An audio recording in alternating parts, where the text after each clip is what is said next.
사람 사는 게 참 복잡하고 또 분유하고 일도 많습니다.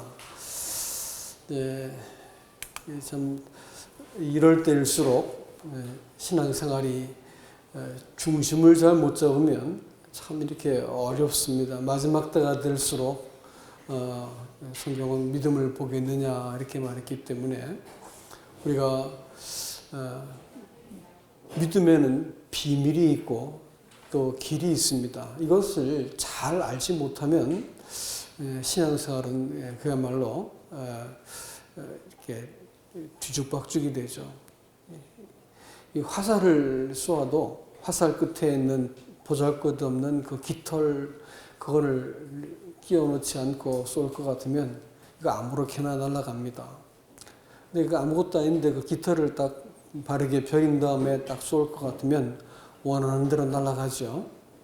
신앙생활이 먼저 해야 될 것이 있고 또 우선순위가 분명하지 않으면 신앙생활은 완전히 뒤죽박죽이 됩니다.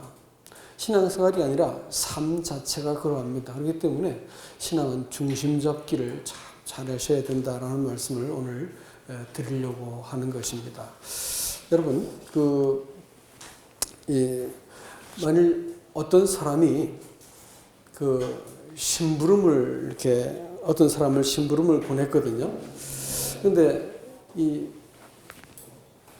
심부름을 보낸 사람이 거기 가가지고 재밌게 놀고 사람들의 칭찬을 받고 했는데 정작 심부름을 시킨 것은 하지 않고 돌아왔다라고 할 것 같으면 사람들이 뭐라고 말했든지 야단을 맞게 되어 있습니다.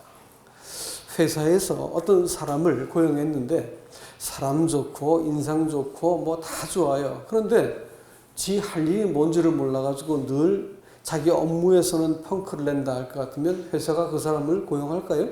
고용하지 않을 겁니다. 신앙생활에 있어서도 이 하나님의 부르심이 참 중요합니다. 이거 분명치 않으면 이 가장 기본이 되는 이 본질적인 이 사명과 이 본분을 잃어버리면 교회는 그때부터 존재의 의미와 가치가 없어지는 거예요. 신앙생활, 이 개인도 마찬가지입니다. 우리가 다른 건 많이 있고, 뭐, 기도도 해야 되고, 친교도 해야 되고, 많이 있지요. 그러나 가장 중요한 것은 따로 있습니다. 가장 중요한 것을 이 본질적인 것에 충실하지 않으면 신앙생활은 그야말로 이 길을 잃어버리고 방향을 이렇게 잃게 되는 것입니다. 그러면 이 교회의 본분이라든지 교회가 반드시 해야 될 일은 무엇이겠는가라는 겁니다. 그것은 첫 번째는 예배입니다. 여러분, 이 이스라엘 백성이 광야를 나오게 될 때 모세가 바로에게 요청했던 것도 내 백성이 광야에서 여호와께 예배를 드리려 한다라는 말로 그들이 구원받은 어떤 목적을 이야기합니다. 그들이 애굽을 나와야 되는 목적이 광야에서 하나님께 예배를 드리기 위해서다. 이렇게 얘기했습니다. 그러니까 구원을 받고 애굽을 나오고 죄사함을 받는 건 좋다. 이건 한 가지 일입니다. 그러나 정말 중요한 것은 하나님께 예배를 이렇게 드릴 수 있는 사람이 되는 것입니다. 여러분, 이 칭의라고 말하는 것은 사람이 정말로 이렇게 완전하게 의로워진 상태를 말하는 게 아니고 죄인을 하나님 편에서 의롭다고 봐준 것이 칭의입니다. 그렇기 때문에 여전히 구원받은 성도들의 마음속에서도 각양 온갖 더러운 것들이 다 생길 수 있고 얼마든지 형편없는 짓을 할 수 있는 것이 성도이기도 하다는 것을 아셔야 됩니다. 그렇기 때문에 구원받은 성도의 그 평생의 과정이 뭐냐면 하나님의 진리로 교정되어 가는 것이고 하나님의 약속으로 일단 보호를 받는 것이고 그래서 하나님의 의로 사람이 딱 바로잡혀서 하나님과 교제가 가능한 이 사귐이 가능한 사람이 되어가는 것이 신앙생활인 것이지 구원받았으니 칭의를 받았으니 죄사함을 받았으니 됐다 이렇게 말하는 것은 명백히 거짓된 가르침이고 성경에서 말하는 구원이 아니라는 것을 일단 우리가 아셔야 됩니다. 그런데 왜 광야에서 예배를 드리라 이렇게 얘기했을까? 가나안 가서 예배 드리라 하노라 하면 이해가 돼요. 근데 광야에서 예배를 드리라 하노라 이렇게 얘기했거든요. 왜 그랬을까요? 광야는 어떤 것일까요? 광야는 일단 결핍의 장소입니다. 일단 고단해요. 거기를 이렇게 걸어서 지나간다는 것 자체가 무지하게 힘들고 수고스럽고 고통스러운 곳입니다. 끊임없이 문제가 발생하죠. 병들고 먹을 것이 없고 햇볕이 내려지고 마실 물도 없고 방향도 모르겠고 뭐 이런 곳이 광야 올시다. 근데 굳이 백성을 광야에서 이끌어내세요. 아니 좀 더 거슬러 가볼까요? 가나안에 살던 아브라함과 그 4대 손가락이 야곱의 때 일어나가지고 그들을 몽땅 다 어디로 들어가셔요? 애굽으로 들어가세요. 왜 애굽으로 들어가실까요? 가나안에서 구원해가지고 잘 창대케 하시면 안 될까요? 왜 애굽으로 들어가셨을까요? 이유가 있습니다. 이스라엘 백성들을 굳이 애굽으로 데려가는 것을 아브라함 때부터 약속하셨고 그 야곱과 요셉에게까지 다 약속을 했습니다. 그것은 뭐냐면 한 가지 목적이에요. 이 이스라엘 백성이라고 하는 사람들은 그 구원의 모형입니다. 하나님의 구원을 보여주는 모형이기 때문에 구원의 출발점이 어디에 되느냐? 노예이기 때문에 애굽에 가가지고 세상 임금 바로의 노예 상태에서 구원을 하셔야 되기 때문에 일부러 글로 데려가신 거예요. 대신에 거기서 백성들이 창대케 되었지만 그러나 하나님께서 구원하는 첫 번째 지점이 어디냐면 괜찮고 품위 있고 근사하게 살 때 문제없는 인간을 구원하신 게 아니고 노예들이었다는 거예요. 노예들일 때 사람을 구원하셔야 되기 때문에 일부러 하나님께서 우리를 그 광야로 불러내셨다. 그리고 또 그 애굽에서부터 구원을 하나님께서 하셨다라는 것입니다. 애굽을 지나가는 동안 필연적으로 맞닥뜨리는 문제가 있습니다. 그것은 사람의 한계죠. 인내를 할 수 있는 한계점까지 사람을 몰아세워요. 광야는 그런 곳입니다. 만만해요? 세상 사는 게 만만하다고요? 누가 그렇습니까? 세상 사는데 아무 문제 없이 잘 사는 사람 있으면 저 좀 만나게 해주세요. 그런 사람 아무도 없어요. 깔딱하고 숨이 넘어갈 만큼 힘들 때가 있고 죽고 싶을 때가 있을 만큼 인생은 사는 것이 고단한 것이 인생입니다. 자, 그런데 이 인생을 그렇게 살도록 만드신 이유가 있는 것이죠. 그것은 딱 한 가지 목적입니다. 사람의 꾀와 힘과 사람의 자원이 딱 고갈되는 지점, 거기가 광야이기 때문에 하나님께서 글로 데려가신 거예요. 왜 그랬을까요? 그래야만 사람이 하나님을 배울 수 있기 때문에 그렇습니다. 거기서 사람의 힘과 내가 준비했던 물과 음식이 아무 소용이 없구나. 더 이상 나를 이 갈증과 배고픔으로부터 건져낼 수 없구나라는 것을 사람의 꾀가 더 이상 광야에서 길을 찾을 수 없다고 하는 이 지점까지 딱 이르렀을 때 비로소 사람이 무릎을 꿇고 하나님을 배우게 됩니다. 이걸 예배라고 부르는 거예요. 그래서 일부러 광야로 사람들을 데려 나오신 것입니다. 예배는 왜 드려야 될까요? 예배를 구약적인 표현으로 말하면 제사라고 말을 하죠. 제사는 뭔가요? 하나님과 사람의 관계가 조정되는 것을 제사라고 말하는 거예요. 제사는 하나님과 언약을 맺은 이후에 하나님께서 주신 겁니다. 이 언약이 계속적으로 유지가 되도록 하기 위해서 제사를 주신 것이라고요. 그러니까 우리는 늘 살면서 하나님의 기준에 미쳐요, 못 미쳐요? 못 미치잖아요. 그렇지 않습니까? 사람이 양심이 투명해질수록 사람 안에는 말도 할 수 없는 추악한 본성을 경험하게 되고 도저히 신자라고 믿어지지 않는 형편없는 짓들을 할 수 있는 것이 사람인 것을 여러분 믿으시기 바랍니다. 사람은 천사가 아니에요. 성도들도. 사람의 본성은 구원받은 사람이나 구원받지 않은 사람이 똑같이 냄새나고 부패했다는 겁니다. 아시겠습니까? 그렇기 때문에 구원받은 성도가 아무 문제 없이 예수 잘 믿었다. 일단 가짜입니다. 그런 사람들은. 그럴 리가 일단 없죠. 이런 이 문제가 딱 생겼을 때 그럼 어떻게 할 것이냐? 사람이 조정이 돼야 되는 거예요. 뭘로요? 제사로 조정이 되는 겁니다. 예배라고 말하는 것은요, 하나님과 사람의 관계가 조정이 되는 거예요. 뭐에 의해서 조정될까요? 뭐에 의해서요? 우리 최현옥 자매님이 질문을 하나 하셨어요. 저한테. 근데 질문에 대답을 한 것이 제가 기억이 나는데, 여러분, 이 사람이 하나님께 조종되기 위해서는 하나님의 약속의 근거에서 조종이 됩니다. 그것은 그 약속은 사람을, 약속에 대한 믿음은 세상을 이길 수 있게 만들어준다고 요한일서 5장은 이야기하고 있어요. 세상을 이길 수 있게 만든다고요. 이 세상을 살아가는데 살아갈 힘을 주시고 담대함도 주시고 다시 이렇게 나를 리프레시 시켜가지고 다시 동기를 부여해 주는 것이 있다는 거예요. 세상을 이기는 믿음이 있다는 거예요. 그 믿음을 뒤에서 서포트해 주고 받쳐주는, 증거해 주는 것이 있는데 세 가지가 있습니다. 그것은 피와 물과 성령이다, 이렇게 말했습니다. 피라고 말한 것은 두말할 것 없이 뭐라고요? 예수 그리스도의 구속을 통해서 우리가 하나님의 자녀가 되어진 움직일 수 없는 하나님과의 관계를 말합니다. 그럼 물은 뭘까요? 예수님께서 죽으실 때 옆구리에서 물과 피가 나왔다, 이렇게 얘기했지요.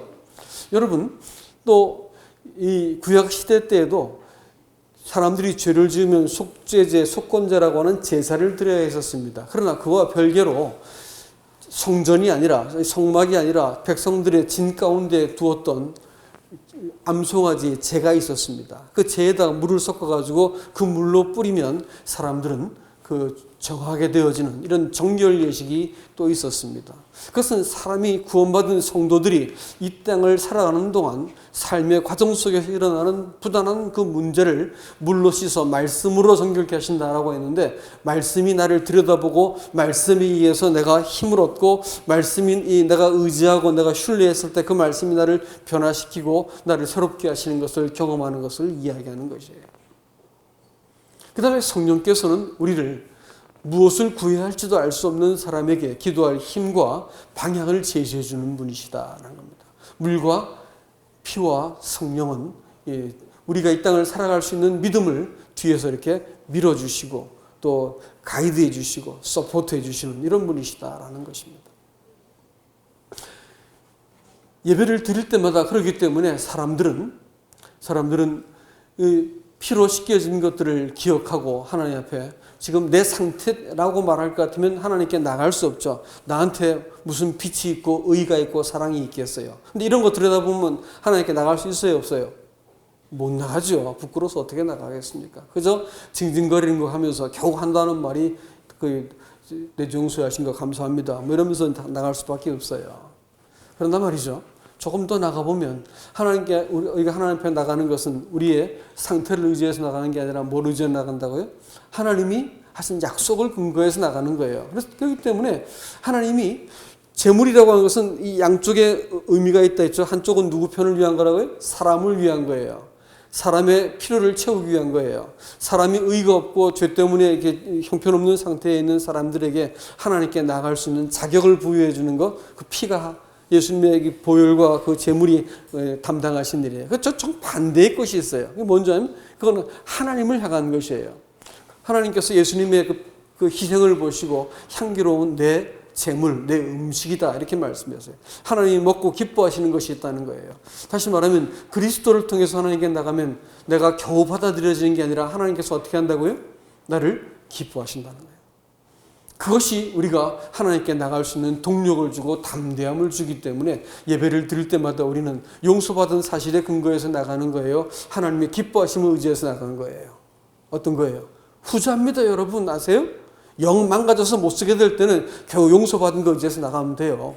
그거라도 마지노선이니까. 그러나 그렇지 않습니다. 우리는 하나님의 기뻐하심을 의지해서 나갈 수 있는 거예요. 가만히 생각해 보면 하나님의 말씀이 나를 증거해 주고 있어요. 성령께서 나를 증거해 주고 있어요. 너는 하나님 앞에서 괜찮다라는 거예요. 지금 네가 고통 겪고 있고 문제 속에 있고 네가 지금 못난 상황 가운데 있지만 괜찮다는 거예요. 내가 그것을 반드시 고쳐가지고 하나님 앞에 향기롭게 만들 거야 라고 말씀하시기 때문에 그것을 의지해서 하나님께 나가는 것이 예배인 것입니다. 그러니까 예배 속에서는 정직한 자백도 있을 것이고요. 하나님의 기뻐하심에 대한 영혼의 반응이 있는 거예요. 내가 조종되는 중이기 때문에 내가 지금 예배의 정점에 있는 것이 뭐냐면 오늘 그 찬송을 불렀지 않습니까? 예배의 정점은 감사예요, 여러분. 아세요? 그것은 아직 일어나지 않는 일에 대해서도 감사할 수 있습니다. 하나님이 어떤 분인지 알기 때문에, 하나님의 약속이 뭔지 알기 때문에, 지금 내 상황은 아직까지 해결이 안 돼 있어요. 그렇지만 내가 하나님께 감사할 수 있는 힘이 있습니다. 주님, 내가 문제가 이렇게 형편없고 내 상황은 이렇지만 주님 감사합니다. 당신이 내 어떤 분인지 알기 때문에 나는 아직 망하지 않았고, 주님이 끝이라고 말씀하지 않았기 때문에 아직까지 상황은 끝난 것이 아니고, 내가 볼 때는 문제가 소망이 없어 보이지만 끝난 것이 아닌 거 제가 신뢰합니다. 이렇게 말할 수 있는 거예요. 감사할 수 있다는 건 뭘까요? 신앙이 정점에 있는 겁니다. 예배를 허튼 소리로 감사하지 마세요, 제발. 택도 없는 말 하지 말라는 거예요. 내 감정을 북돋으려고 어떻게 위로하는 찬송가 부르지 마세요. 예배 시간에 그런 거. 예배는요, 주님께만 온전히 몰두해야 돼요. 그분이 하나님께 기쁨이 되셨잖아요. 그 안에 내가 있는 것만 가지고도 하나님께서 나를 기뻐하신다고요. 누구를 주목해야 돼요? 주님을 주목해야 돼요. 나를 자꾸 주목하면 내 상태를 자꾸 추스리려고 드는 거예요. 그렇게 하지 마시라니까요. 그건 예배 잘못 드리는 거예요. 하나님과 관계가 조정되는 것이 예배이기 때문에 그때 하나님 앞에 나서는 겁니다. 여러분, 예배하는 자가 뭘로 드린다고? 예배 드려야 할 이유가 뭐냐면요, 그것밖에 길이 없어서 그래요. 아세요? 예배를 배우지 못하면 망합니다. 광야에서 예배를 배우지 못한 사람은 다 죽었어요. 성도가 말입니다. 예배를 드리는 법들을 배우지 못하면요, 그 안식에, 오늘 이걸 본문이 히브리서의 말씀인데, 절대로 내 안식에 들어오지 못할 것이다, 이렇게 말을 했습니다. 예배를 배우지 못하면 이 땅을 정말 수고스럽게 살다가 메말라 죽게 됩니다. 분명히 상수원이 있는데 그 물이 나한테 흘러 들어오게 만들어줘야 되는데 그게 딱 막혀 있으면 나는 신절한 명분도 있고 교회도 나오고 봉사도 하고 다 하고 있는데 내 영혼은 자꾸 말라가는 거예요. 자기밖에는 감당할 수 없어서 남편도 아내도 서로 못 도와주고 자식들한테도 도움을 줄 수 없는 거예요. 나를 보고 아무도 그리스도인으로서 향기를 맡을 수가 없고, 나는 겨우 나 하나 챙기는 것도 겨우겨우 챙길 수밖에 없는 아주 형편없는 그리스도인이 되는 방법이 뭐냐면, 이 무한한 수원이신 예수 그리스도가 있는데 그분을 잘 모르는 거예요. 예배를 드려본 적이 없는 거예요. 예배란 말은 바라크입니다. 무릎을 꿇다는 거예요. 사람이 하나님께 무릎을 꿇고 자기 의지가 꺾이고 내 뜻과 내 생각과 자기 중심으로 인생을 하는 길을 돌이켜서 하나님이 내 인생의 중심이 되고 내가 하나님의 것이라는 고백을 드리는 조정이 일어날 것 같으면, 하나님이 비로소 그때부터 하나님이 내 인생의 후원자가 되시고 인도자가 되시고 문제의 해결자가 되어주시고 소망이 되어지는 겁니다. 여러분, 이런 이 삶이 분명하게 전환이 일어나지 않을 것 같으면 신앙생활은 계속해서 겨우 버티게 하는 거예요. 버티기. 평생 동안 신앙생활을 버티게 하기 때문에 여전히 말씀을 안 보지요. 그 특징이 있어요. 말씀을 안 보는 사람들의 특징이 있다고. 피로 씻어진 것은 그야말로 사고를 몇 탕을 우려 먹어가지고 아주 곰팡이 냄새가 나는데, 물로 씻어 말씀으로 새롭게 하시는 그 신선함이 없는 거예요. 말씀이 나를 들여다보게 만들고 그 말씀에 의해서 내가 의지하게 만들고 그 말씀이 나를 살리는 것을 경험해 본 적이 없기 때문에 신앙생활이 구질구질한 거야. 전혀 하나님으로부터 공급이 없는 거야. 겨우 교회에 나와주는 것밖에 할 수 있는 게 없는 거예요. 왜 그런지 아세요? 왜 그런지 아시냐고요. 그 말씀 안에서 하나님께서 그 영생을 공급하시겠는데 그걸 안 보는 거예요. 말씀을 자세히 마음을 들여서 보지 않기 때문에 이 하나님이 나를 도울 수 있는 길이 없는 거예요. 나하고 매치가 돼야 되는데, 안테나가 닿아야 되는데 끊어져 있는 거예요. 말씀 보지 않고, 말씀을 자세히 보지 않고 이 교회 나온 사람들은 다 미안하지만 거짓말장입니다. 위선자들이라고요. 겨우 교회 나오고 있는 분들이에요. 성령을 의지한다는 것을 무슨 말인지 이해를 못해요. 그 이유가 뭔지 아세요? 말씀을 자세히 안 봐서 그런 거예요. 예배라고 말하는 것은 무릎을 꿇는, 복의 근원은요, 주님이세요. 신앙생활 할 수 있는 모든 하늘에 속한, 경건에 속한 모든 것들을 다 주셨는데 누굴 통해서요? 그리스도 안에 주셨단 말이에요. 자, 그런데 말이죠, 이것을 누리는 사람들이 있고 못 누리는 사람들이 있어요. 못 누리면 뭐예요? 신절한 명분만 있는 사람들이고, 신앙생활은 두 번 볼 것도 없는 형편없는 사람들일 뿐일 것입니다. 틀림없습니다, 여러분. 그러니까 예배를 못 배우면 광야에서 다 엎드려서 죽어요. 다 죽었어요. 이 원리가 이 시대에 와서 바뀔까요? 안 바뀝니다. 마찬가지예요, 여러분. 예배하는 자가 하나님은 영이시니 신령과 진정으로 예배할지니라 이렇게 말했죠. 그렇죠? 자, 하나님이 영이세요. 영이라는 게 뭐라고요? 사람의 가장 깊이 있는 진심이라고 했어요. 이게 좀처럼 잘 나오지 않습니다. 언제 나올까요? 죽을 고생할 때 나와요. 공격에 막바지에 가가지고 아이고 죽겠다 싶을 때 아이고 하나님 살려주세요 하면서 영혼의 밑바닥에 것이 쑥 올라오게 되겠어요. 근데 하나님을 예배한 그 시점이 언제인 줄 아세요? 자기 자원이 바닥이 났을 때, 건강과 소유와 물질과 이 관계가 다 깨져 버렸을 때, 오도 가도 못하고 어떻게 해볼 수도 없는 막바지에 이르렀을 때 사람의 영이 움직이는 거예요. 근데 하나님이 영이시라고요. 하나님과 사람이 다 해야 할 거 아니에요. 나 닿지 않는 거예요. 왜 안 닿는 줄 아세요? 그냥 습관적으로 익숙하게 교회 나와주고 그냥 성경도 대충 봐주고 뭐 이렇게 봉사도 해주고 다 할 수 있어요. 그렇지만 내 영혼의 중심이 하나님께 닿지 않는 거예요. 그 예배가 없는 거지. 복종도 없는 거고 또 하나님께 공급도 없는 거고 자기 진심이 하나님께 나서지 않을 때는 예배가 일어나지 않습니다. 아세요? 그러니까 예배 드릴 때는 하나님 앞에 정직해져야 되는 거예요. 출입하고 내 영혼을 하나님께 딱 내려다 보이는 거예요. 그러고 나서 그 약속하심도 내가 주목할 수 있게 되어지고 성령의 도우심도 경험하게 될 때 예배가 팍 터져 나오는 거예요. 주일날 예배도 마찬가지고요. 여러분 인생의 것도 마찬가지고 언제까지 죽을 고생해야만 영이 움직일 거예요.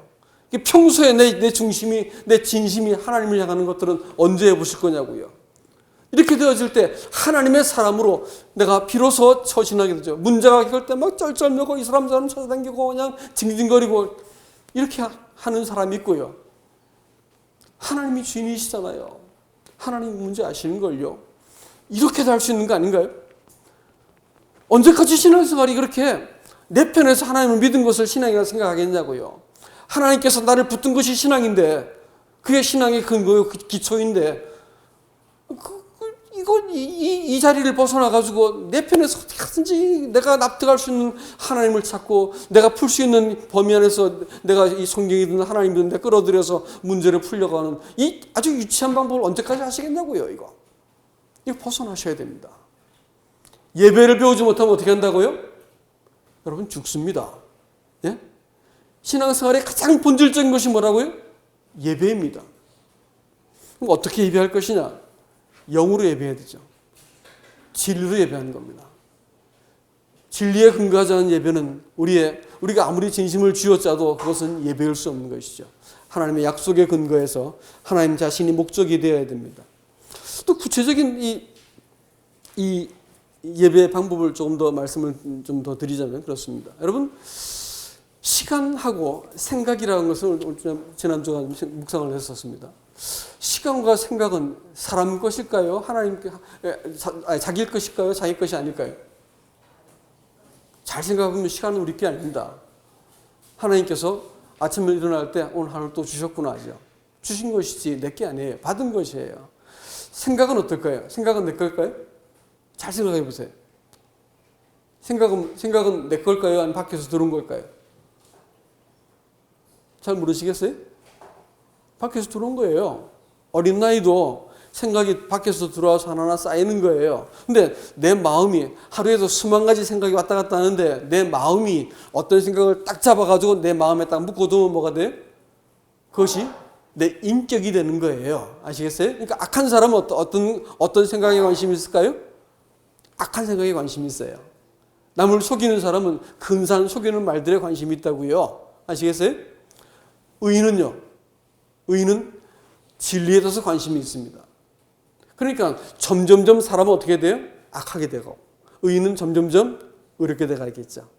그렇게 되는 겁니다. 그러니까 이제 생각도 내 것이라고 믿기 때문에 사람들이 함부로 하는 거예요. 그래서 내가 뭐 남한테 피해주나 해가지고 자기 생각을 멋대로 막 상상을 나래를 펼치고 막 생각하는데 그거 잘못하는 겁니다. 죄 짓는 거예요. 시간도 마찬가지입니다. 시간이 내 거라고요? 맡긴 게 아닌가요? 그러니까 시간에도 권리가 없지요. 그래서 맡긴 거예요. 시간을 내 것이라고 생각하는 순간 이 사람들이 인생을 함부로 살게 되어 있습니다. 여러분 잘 보세요. 눈에 보이지 않지만 진짜 권력은 누가 잡고 있는 줄 아세요? 이 세상의 권력을 잡고 있는 것은 시간과 생각을 장악한 사람들이 세상을 움직입니다. 잘 생각해 보세요.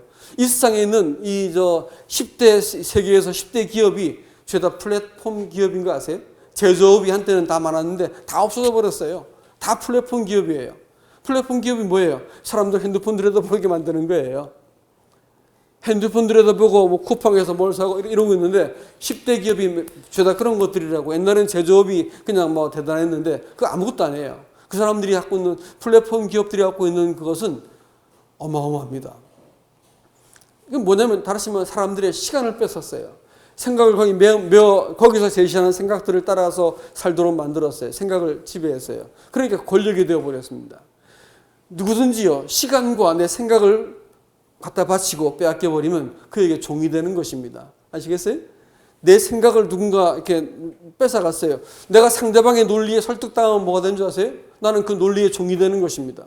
신앙생활이 유치한 것이 뭐냐면요, 사람들이 논리에 속아가지고 하나님을 버리기도 하고요, 구차한 삶을 살기도 하고, 이 왜곡된 것을 진지하게 믿고 인생을 살게 된 거예요. 삐뚤어지고 그야말로 이 형편없게 되었는데 그것이 옳다고 믿고 살고 있는 거예요. 예? 진리를 모르니까 논리에 함몰되어 버린 거라고요. 사람의 말에 속아버린 거예요. 네? 생각이라고 말하는 것은 사단이 가지고 노는 사단의 무기입니다. 그러니까 진리가 명확해지지 않으면, 진리가 우리를 자유케 만들고 진리의 근거에서 내가 세상을 바라보고 내가 문제를 내가 대면하지 않는 사람들은 뭐의 노예가 됩니까? 생각의 노예가 되게 돼 있어요. 생각의 노예. 그럼 신앙생활이 아주 구차해지게 되어 있습니다. 여러분, 시간과 생각을 함부로 쓰지 마시기 바랍니다. 하나님 앞에 예배한다고 말하는 것은 그것부터 내가 하나님 앞에 바르게 중심을 잡는 것이 내 속에서 나타나야 됩니다. 사실 하나님이 사람을 구원한 자리가 종되었던 애굽에서 바로의 집에서 구출하는 거 아닌가요? 그래서 하나님의 집으로를 옮긴 겁니다. 노예라고 말하는 것은 권리가 없어요. 시간을 내 마음대로 쓸 수 없어요. 마음대로 생각할 수 없는 게 노예입니다. 우리는 그런 사람들은 아니었던가요? 그런데 구원받은 사람들이 그렇게 사는 것은 이상하지 않습니까? 예배를 배우지 못하면 여전히 종처럼 살 수밖에 없어요. 노예로 사는 거예요. 감정과 환경과 이 상황에 끊임없이 노예가 됩니다. 예? 사람의 생각, 사단이 주는 생각의 노예가 되고요, 세상이 주는 생각의 노예가 되어지고 그렇게 됩니다. 그래서 시간을 아무렇게나 쓰게 돼 있죠. 그것들을 위해서, 욕망을 위해서 시간을 쓰고 나서 정작 하나님 앞에서는 하루가 다 지나도록 단 5분도 하나님께 진지하게 시간을 드린 적이 없어. 이상한 거 아닌가요, 이거? 이상한 거예요. 시간과 생각에서 실패해버렸기 때문에 예배가 안 일어나는 거고, 예배가 안 일어나니까 공급받지 못하는 거고, 공급받지 못하니까 삶이 그렇게 구차해지는 거예요. 겨우 교회 나와주는 거예요, 겨우. 신앙생활은 그런 게 아닙니다. 하늘이 이 땅에 남겨준 그리스도가 교회입니다. 그리스도의 몸이죠. 사람들이 그리스도를 볼 수 있는 유일한 대상이 뭐라고요? 우리 자신이에요. 우리 가정과 직장에서는 나를 통해서 사람들이 뭘 볼까요? 예수를 보는 거예요. 근데 내가 겨우 나를 움직이고 겨우 나를 버티고 있는 사람들에게서 뭘 보겠어요? 여러분, 말씀을 주목하시기 바랍니다. 예배가 여러분 인생 가운데 정말로 진심이 되지 않을 것 같으면 신앙생활을 길게 느린다 해서 괜찮지 않습니다. 나이 먹어도 더 초라해지고 더 형편없어지게 돼 있어요. 틀림없습니다. 예배가 있어야 돼요. 여기서 내가 하나님 앞에 무릎을 꿇는 바라크가 일어나야 됩니다. 놀랍게도 예배라는 말이 바라크인데 복이란 말도 바라크예요. 복이라는 단어하고 예배라는 단어가 같아요. 사람이 하나님께 복종할 줄 알면 거기서 뭐가 일어난다고요? 복이 있다는 거예요. 예배할 줄 알면 복도 있는 거예요. 여러분, 이 복을 다 누릴 수 있기를 주님 이름으로 축복합니다. 네. 그 다음에 교회가 교회다울 수 있는 또 하나, 잠깐 조금만 더 하고 마치겠습니다. 시간이 많이 지나갔네. 할 수 있는 그것은요, 여러분, 복음을 전하는 겁니다. 주님이 이 땅에 우리를 남겨두실 때 마지막 하신 그걸 커미션 이렇게 말하는데 강제적인 맨데이트 이렇게 말하는데 맨데이트라고 하는 말은 제가 이제 가서 공부할 때 맨데이트라는 단어가 모르는 단어로 써봤는데 강제적인 명령이라는 뜻입니다. 복음을 전하는 사명은 강제적인 명령이다 이렇게 말했어요. 교회가 교회로서 살아있고 여전히 존재할 수 있는 근거가 있다면 교제도 좋고 뭐 성경 공부도 좋고 다 좋아요. 그러나 교회가 개인이 복음 전하는 데 관심을 잃어버리면 그 수명이 다한 겁니다. 더 이상 쓸모가 없게 된 거예요.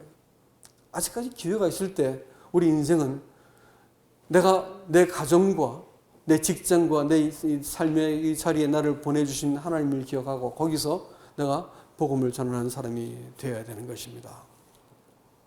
그러니까 이 그리스도인이 정직하고 또 친절하고 손해를 보더라도 하나님의 자녀다운 품위를 지키면서 행동하는 그것은 하나님께 다 남기는 길입니다. 하나님께서 뭐라고 말씀하십니까? 이 의를 위해서 고난을 받는 것을 위해서 너희를 불렀다. 이것을 위해서 너희를 불렀다. 이렇게 말씀했기 때문에 그렇습니다. 그리스도인들을 하나님께서 하나님의 의를 드러내기 위해서 고난받는 것, 바로 그것을 위해서 너희를 불렀다 했으니까 이건 피할 수 없는 우리의 운명입니다. 예수 믿고 세상과 교회 사이에 절묘하게 서서 내가 사람들한테 비난도 받지 않고 교회 생활도 잘할 수 있는 것, 그런 거 생각하신다면 빨리 교회 생활 정리하세요. 그런 일은 없습니다. 세상은 내가 그리스도의 편에 딱 서게 되면 미워하게 되어 있고요. 문제가 일어나게 되어 있습니다. 여러분, 거기에서 내가 어떻게 그리스도인으로 처시할 수 있는 것인지, 내가 그때도 여전히 정직하고 내가 손해를 보더라도 합당한 처신을 하게 되고 그리스도인으로서의 품위를 나타내 보이고 이것 때문에 고난받는 것을 위해서 너희를 불렀다 이렇게 말했으니까 이 고난이 없으면 사실 여러분 이 박쥐 같은 사람들이다. 나를 속이고 있는 사람들이다 라고 생각하셔야 됩니다. 이 본분을 만일 잊어버리면 우리는 이 사실 모든 것을 잊어버리는 것이다라는 것입니다. 여러분, 이 예배를 드리는 것과 복음을 전하는 것, 무엇보다 예배라고 말하는 것은요, 문을 여는 키와 같습니다. 아무리 급해도 아무거나 쑤셔가지고 문 돌린 데서 문이 열리지 않지 않습니까? 여러분 삶이 사는 것도 죽겠는데 무슨 이렇게 말하지 마세요. 그건 순서를 잘못하신 거예요.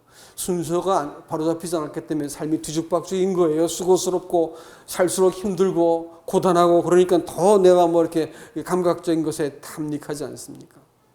여러분 우리 힘으로 이길 수 있는 게 아니라니까요. 사단이 생각과 이 사람의 생각을 지배하고 있기 때문에 사람이 못 이겨 먹어요. 생각을 못 이겨 먹는다니까요. 제가 테스트 해볼까요? 여러분 제가 지금부터 하는 말 따라해 보시기 바랍니다. 제가 하는 대로 한번 해보세요. 지금부터 여러분 분홍색 코끼리를 절대 생각하지 마십시오. 생각하면 안 됩니다. 지금부터 분홍색 코끼리 말이에요. 생각하지 마세요. 생각이 안 들 수 있습니까? 생각이 들죠? 분홍색 코끼리를 생각하지 않으려면 않을수록 생각하게 돼 있다니까요. 사람의 구조가 그렇게 돼 있는 거예요. 보는 곳에 지배받게 돼 있다고요. 감정과 환경에 지배받게 돼 있다고요. 못 이겨먹어요. 여러분 예수 믿는 거. 그렇게 예수 믿으면 안 되게 돼. 우리가 진리에 딱 내가 그 진리를 말미암은 자유함. 다시 말하면 예수 그리스도를 내가 예배하는 걸 통해서 그분을 알고 있지 않을 것 같으면 보는 곳에 지배당하게 되어 있습니다. 우리의 감각이 그렇고요. 사단의 이 논리가 사람보다 크기 때문에 우리를 늘 이겨먹는다는 거예요. 말씀을 맺을게요. 우리가 이 하나님께 예배하는 것, 시간과 이 생각을 내가 하나님 앞에부터 출발하는 것부터 시작하시기 바랍니다. 아침에 눈을 뜨고 주님 오늘 저에게 새날을 주신 거 감사합니다. 이렇게 시작하시기 바랍니다. 하루를 살아가는데 주님 것으로 살게 해주시길 바랍니다. 라고 구하시길 바랍니다. 이건 필수 불가결한 반드시 해야만 되는 기도입니다. 이렇게 시작하셔야 되는 거예요. 문제가 생길 때 하나님의 도우심으로 내가 이 문제를 해결할 수 있기를 원합니다. 라고 기도하시기 바랍니다. 문제가 생길 때 생각을 하나님으로부터 끄집어내는 방법들이 끄집어내는 것이 예배를 드리는 사람들의 이 영적인 자질입니다. 문제가 생길 때 내가 대답해 버리면 넘어가게 돼 있어요. 누가 대답한다고요? 하나님이 대답하신 거예요. 말씀이 대답하게 만드는 거예요. 그 말씀을 내가 자세히 알고 또 내가 말씀에 대해서 창념한다는 건 딱 붙어 있다는 말입니다. 그렇게 되어질 때 내가 문제 앞에서 담대하고 답을 얻어낼 수 있다는 것을 알 수가 있습니다. 이 교회가 이제 어려움을 겪고 여기까지 왔어요. 근데 돌아보면 감사가 되는 것은 빈자리는 있었지만 성도들의 교제가 단순해지고 또 교제에 성령의 임재하심이 있다는 것을 알게 되어집니다. 순전해졌어요. 이런 거 제가 24년 동안 있었지만 별로 못 봤습니다. 하나님께서 교회를 이렇게 순결케 하신 거 감사해요. 그러나 참 우리가 더 기억할 것이 뭘까요? 사명입니다. 하나님 앞에서 우리 개인이 하나님의 것으로 준비되어지고 하나님이 사용하실 만한 사람, 이 본질에 충실해지고 사명을 감당하는 사람이 되지는 않는다고 할 것 같으면 우리 인생을 살면 살수록 잃어버리고 속는 겁니다. 그러니까 부디 이런 과정들을 통해서 하나님 앞에 예배를 배울 수 있기를 바랍니다. 제가 이민을 갔던 적이 있었잖아요. 이민 간다고 말을 해놨는데 1년이 넘도록 이민을 못 갔어요. 뭐 안 맞아가지고. 근데 이제 가재도구를 팔기 시작하니까 사람들이 알아보더라고요. 이민 가는구나 이러더라고요. 신앙생활은 내가 알고 있는 것은 중요한 게 아닙니다. 내가 그렇기 때문에 어떻게 행동하기를 딱 시작하면 세상 사람들이 딱 알아보게 돼 있어요. 예수 믿는 것은 여러분 이 거룩한 결단을 내가 주님 예배하겠습니다라는 결단을 내리셔야 됩니다. 그리고 이 예배가 우리 가운데서 영광스럽게 주님을 잘 볼 수 있게 예배하셔야 됩니다. 생각을, 시간을 하나님 앞에서 시작하고 하나님의 것으로 시작하시기 바랍니다. 그리고 복음을 전하는 이 일들은 해도 되고 안 되는 일이 아니라 우리가 그걸 멈춰버리면 교회가 존재할 이유가 없어지는 것이기 때문에 힘을 다해서 수고스러워도 대가를 지불해도 해야 되는 것입니다. 풍전등화 같이 약한 교회가 연길교회입니다. 근데 하나님께서 살려두신 것이 너무 놀랍습니다. 하여튼 그 중에서 이제 가장 말씀을 전하던 형제가 이제 죽음이 임박했어요. 그래서 제가 갑니다. 근데 제가 마음속에 드는 생각은 하나님이 시작하신 교회니까 하나님께서 교회를 세우실 것입니다라는 믿음은 있지만 현실적으로는 답이 없어요. 그래서 참 기도해 주시고 제가 내일 이제 아침에 출발합니다. 그래서 일주일 동안 잘 그분들 격려해서 다시 믿음 안에 붙어 있도록 도우시길 바랍니다. 기도로. 그러니까 이제 거기도 워낙 그 공안들의 공격을 많이 받아가지고 위태로울 때 두 사람 형제를 불렀어요. 불러가지고 제가 묵고 있는 숙소에 불러가지고 밤새도록 기도했습니다. 성경을 창세기부터 열어가지고 왜 이 교회가 존재해야 되는지, 교회가 무엇인지 복음을 전했으니까 교회에 대해서 쭉 얘기했는데 새벽이 되어가지고 이제 이분들이 기도를 이렇게 하는데 제 마음속에 감동이 왔어요. 이 교회를 위해서 제가 생명을 드리겠습니다. 이런 이제 이 하나님 앞에서 이 고백이 명료해진 걸 보면서 마음속에 감동이 되었어요. 그래서 같이 이제 그분들에게 교회를 부탁하고 왔었는데 그 두 사람이 교회를 지켜왔었는데 한 분이 돌아가시게 된 거예요. 근데 이제 교회가 그 어려운 가운데 살아남았고 지켜지고 있습니다.